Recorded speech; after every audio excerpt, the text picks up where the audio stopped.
Hey everyone, today we are going to talk about stability. First, I would like to define it, then we'll talk about why it is important. We'll talk about the places in our body that need stability, and then we will go over how we can improve our stability. So, first, how do we define stability within the body? Stability is referring to our ability to control how our body moves and to be able to control that properly. All right, so let me rephrase that. It was kind of wordy. Stability refers to us being able to properly control how our body moves. Now that we know what stability is, what happens if we cannot control our joints? Or you know what, let me take a step back here and let's think, where do we need stability in our body? There are three common places in our body where we require stability. First place that we require stability is the knee. The second is our spine, specifically our lower back, referred to as our lumbar spine, but you can just put spine on there. And then the third place that we need stability is our shoulder. So knee, spine, and shoulder are the three places we need stability. Now that we know that, let's go back to the other question. So if I do not have stability at my knee, what could possibly happen? If we think about this, if I am trying to move to the right and I step with my right foot, but my knee is not stable, my whole body is going to continue moving to the right. If that were to happen, that is how we have things like ACL injuries and other types of tears that occur at the knee, because the knee is not able to stabilize itself, or it's not able to control how the body is moving while going to the side. At the spine, we can think about the importance of, if we are not able to resist motion, we've talked about the importance of the core and being able to resist motion under load. If we can't do that, that's how people start getting injuries in their lower back. Same thing with the shoulder. If I'm moving things with my arm, but I can't properly stabilize my shoulder, that's how I risk getting an upper body injury. So it's really important that we are able to work on our stability in order to prevent injuries from happening on our body. So let's recap here. If we cannot control our joints, we are at a greater risk of injury in our body. Okay? We know that the places we need stability in our body are at our knees, our spine, and our shoulder. But now we got to talk about, okay, so that's great. We know we need this, but how can we actually go about improving our stability at these three places? And there's several things we can do.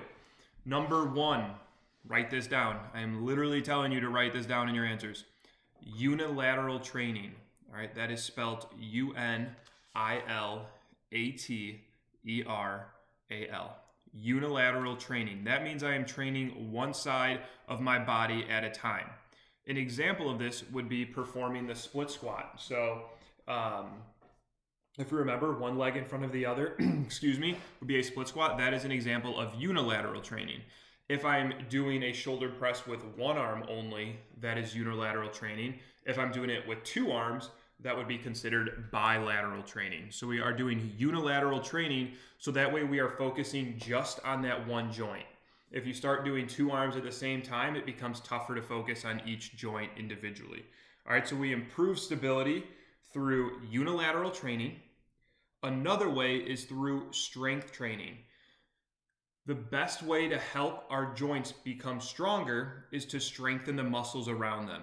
So when people have knee injuries, it's not typically due to an issue at the knee, it's due to a weakness above or below the knee, which means I want to strengthen my quadriceps and my hamstrings, that's above my knee, and I also want to strengthen my calf as well as my muscles in my feet, so that way I am strong around my knee, so when I move to the right, all those muscles fire properly, and now I am at a greater likelihood of being able to reduce the risk of injury.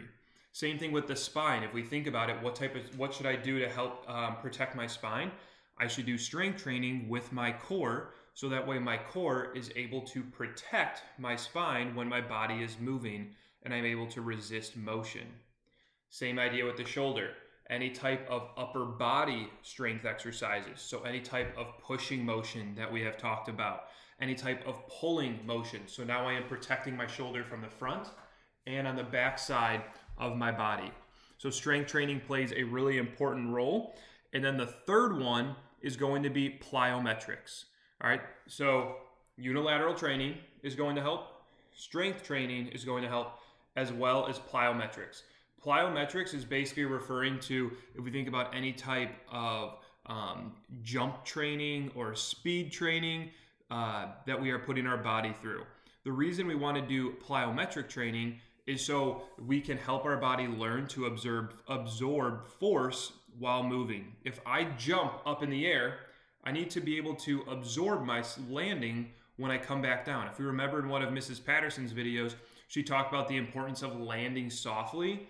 That is something that is really important to reduce injury, and we do that by being able to stabilize our body well when we land.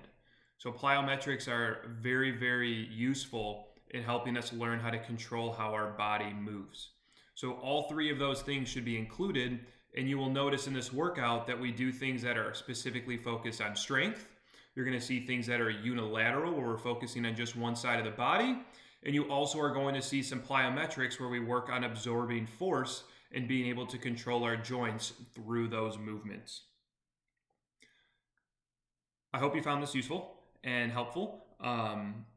Again, stability is really important and often gets overlooked. Everyone wants to be super strong and super fast, but if we can't stabilize our body in those movements and we're really strong and fast, we're just at a greater likelihood of getting hurt. So make sure you don't overlook this part of training, and make sure you're paying attention to all the different types of exercises that we include in this workout to help you understand how to properly stabilize your knee, spine, and shoulder.